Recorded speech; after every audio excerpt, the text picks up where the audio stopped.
This is the magical paintbrush that painted the sky. It's me. Once upon a time in a land not so far away, there was a little paintbrush named Pablo. Now, Pablo wasn't just any paintbrush dodo. No. He was a magical paintbrush. His bristles were made of moonlight and stardust, and his paint was the color of rainbows. Pablo lived in a little girl's arcade, and every day when she opened the kit, the paintbrush would dance with joy. "Ooh, I love making art," he'd say, dipping his bristles into the paint. But as the months went by, Pablo started to feel a bit bored. "I've painted pictures of flowers and trees and even a purple dinosaur," he sighed one day. "I want to paint something more exciting." Little did Pablo know that his wish was about to come true. One night, while the little girl slept, Pablo crept out of the arcade and tiptoed onto her windowsill. The moon was shining bright, and the stars twinkled like diamonds in the velvety sky. Suddenly, a shooting star zoomed across the darkness, leaving a trail of sparkling dust. "Make a wish," whispered the wind, and without hesitation, Pablo wished to have the power to paint the sky. "Ooh, that would be magical," he said, and then poof, his wish came true. Pablo dipped his paintbrush into the colors of the rainbow and began to swirl them across the sky. At first, he was careful, painting soft, gentle strokes. The clouds became rosy pink, the stars shimmered with golden light, and the moon turned a beautiful shade of lavender. Pablo beamed with pride.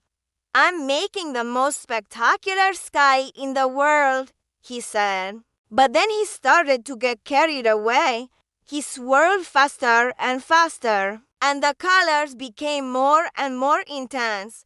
The clouds turned a neon green, the stars flashed silver, and the moon glowed a shocking orange.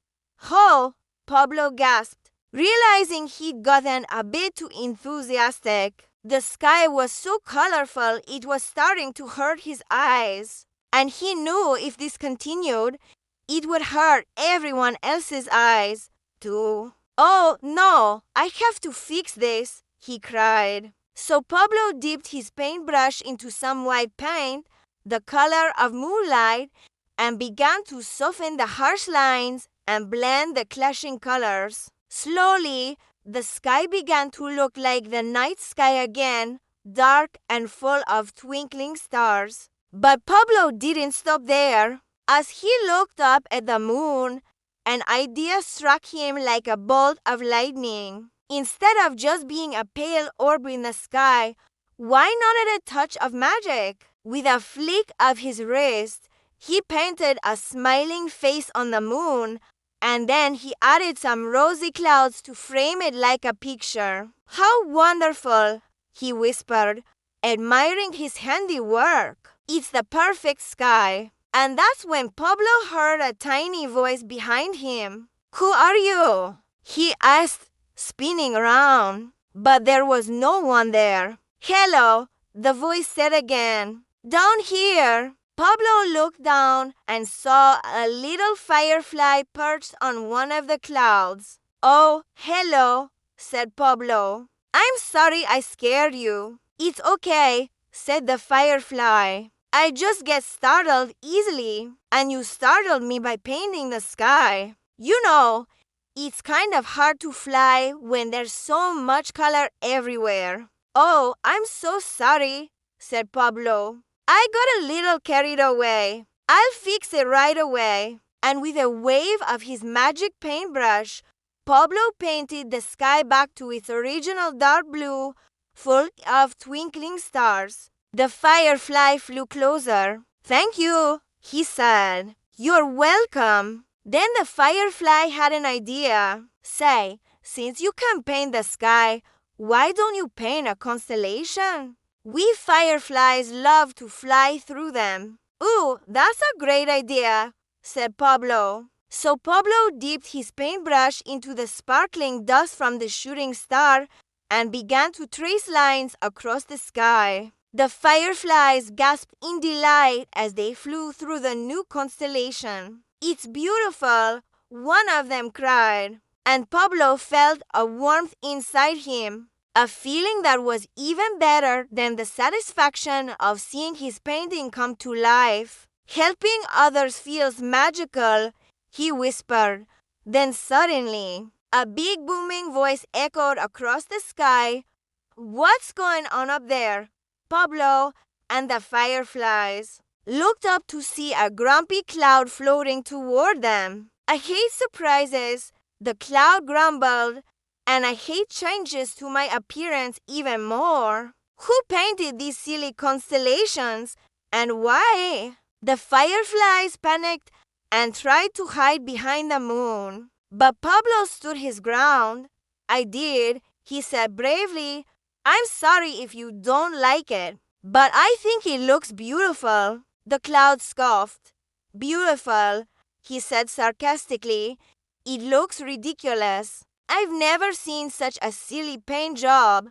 And with that, he started to erase the constellations with his grumbling thunderclouds. Pablo couldn't believe his eyes. This was a disaster. What could he do? Just then, the little girl opened her window to get some fresh air. She saw Pablo standing on the windowsill, his paintbrush raised in the air. And she also saw the grumpy cloud erasing the constellations.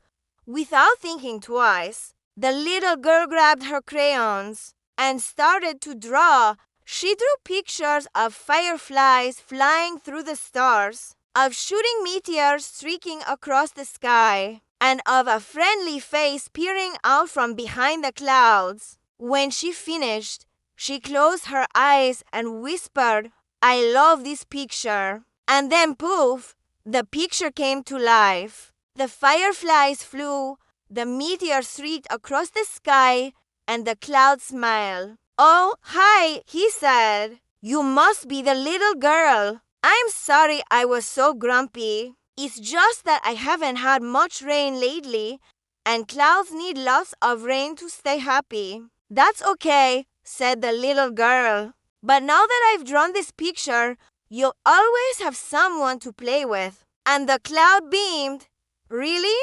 That sounds wonderful." From that day on, the little girl drew pictures of the sky every night before bed. And each night, Pablo would bring the pictures to life. The sky became a magical place where anything could happen, a place where a paintbrush, a little girl, a cloud, and even a grumpy meteor became the best of friends. The end. We hope you enjoyed this magical tale of art, balance, and a touch of magic. If you love this story, don't forget to give it a thumbs up and subscribe for more enchanting adventures. And hey, if you have your own magical stories or artwork to share, we'd love to hear about them in the comments below. Until next time, keep coloring outside the lines, and who knows, you might just see your own masterpieces come to life. Thanks for watching.